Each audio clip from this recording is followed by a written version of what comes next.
these pairs. So now there's a total duplication of the chromosomes available. They migrate to the opposite ends of this cell. And somehow this is all being coordinated, coached, whatever, quarterbacked, if you will. And pretty soon what happens is two nuclei start to form. I don't know how they're supposed to know when to do this, but it's all tightly coordinated.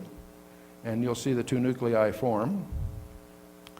And then a group of microfilaments start to pinch it off in the middle. And obviously you're about to see two cells. And so cytokinesis has been completed. One cell, you now have two exact duplicates. Now what's strange is that this exact duplication continues for a while, but then later something even stranger occurs. But before we get into that, I'd like to talk a little bit, we speak glibly about these chromosomes. I want you to imagine this assignment. Imagine that you had two strands of monofilament fishing line 125 miles long. Can you visualize that? A pair of, okay. What I want you to do is make an arrangement so that you can pack that 125-mile pair into a basketball. And how would you do that so that you could untangle it, read it, and put it back without tangling? I want you to be able to unzip it, copy it, restore it on spools at 3 times the speed of an airplane propeller without tangling. This all goes on continually in your body every time that somebody on the factory floor needs a copy of the master record to tell it what to do. The DNA is unzipped, a copy made, a working copy for the factory floor. This occurs all the time, continually. And it all happens. Now, if we take the chromatin and unravel it, you then get what they call the condensed chromatin, and you unravel what they call the loop domain. As you unravel that, you discover it's made up of a whole string of spools, little tiny nucleosomes, as they call them. And around each one, of course, is arranged what you and I have come to recognize as the famous double helix, or the DNA itself.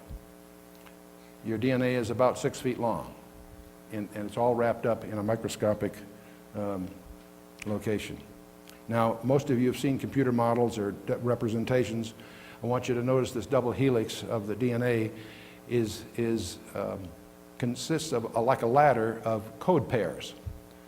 There's an alphabet of 4 letters, always used in pairs. 3 out of 4 of these code pairs will define any of the 20 amino acids that make life possible. This is an error-correcting digital code. If you know anything about computer design, you know that couldn't happen by accident. It had to be very skillfully designed.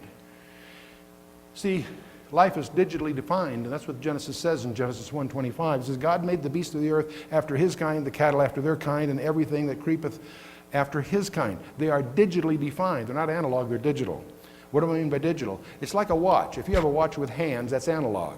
If you have a watch that says, you know, you have 39 seconds left in your talk, it's a 3 and a 9, you know, those are digits. They take their meaning by arbitrary definitions.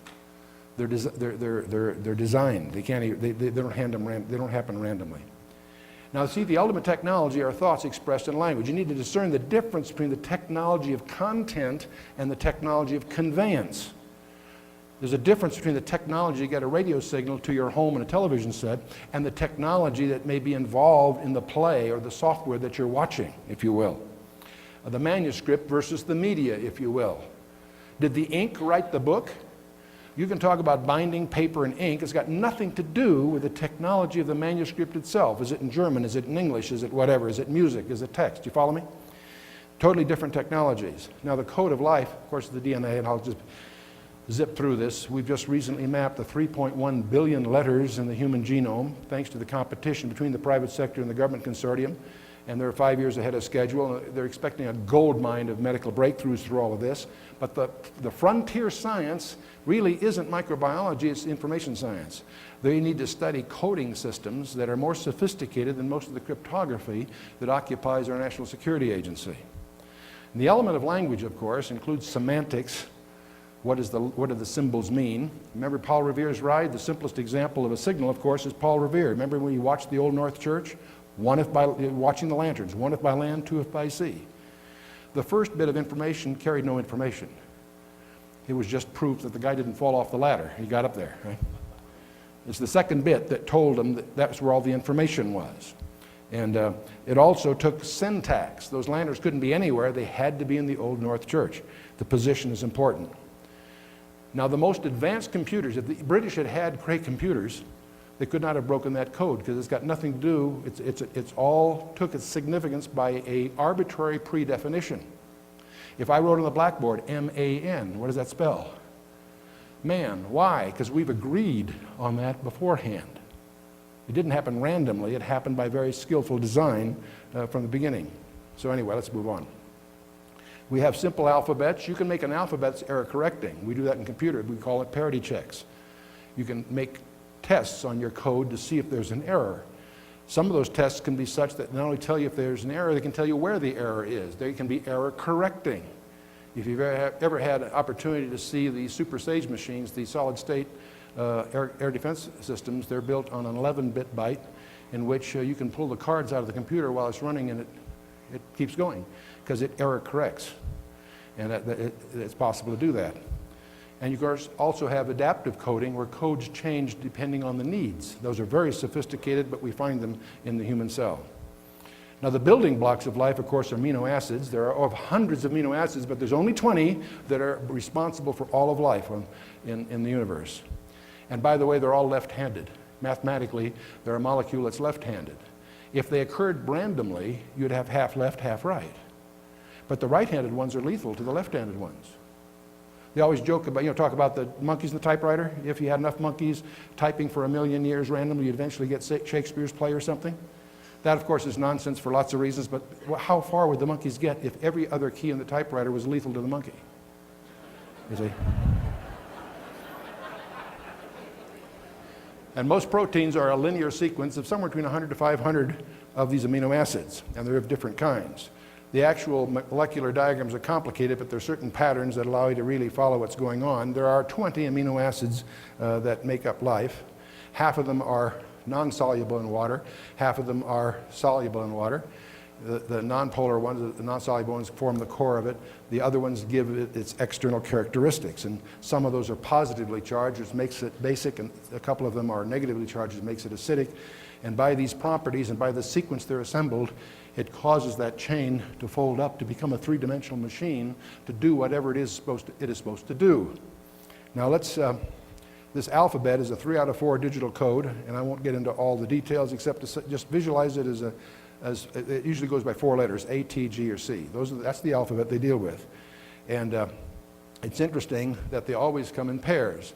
Whenever you have an A T will naturally bond with it. Whenever you have a G, a C will naturally bond with it, and vice versa. So if you have a string of these codes, their complement will intrinsically join it, and that gives it a self-replicating capability. Because if you tear this apart, its complement will join it, and you end up with a code that intrinsically can copy itself without error. That's the way the thing can split without errors. Now, the DNA that you have is your master file. That's your master record in the central library. You make a copy of that when you need to do something called the RNA. Visualize that like a photocopy.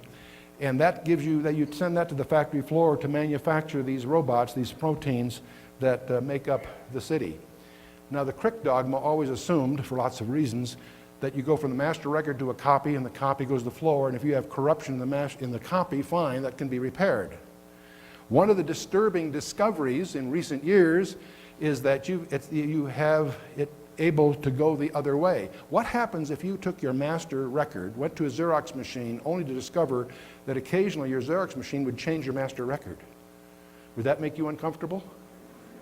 You bet. And that's what happens when they discover what they call a retrovirus, which has the capability to go uphill, to go back and reach in and change the master record. That's what's behind the problem with HIV and all of that. Now, when you take a DNA and copy, here's something else interesting. When you take DNA and you make an exact copy, it turns out you don't really want the exact copy, you want an excerpt from it. And so what the robots do, they extract the parts you don't want, which are called introns, and they reassemble what's left, called exons. This is exactly the kind of coding that we discover in the biblical text.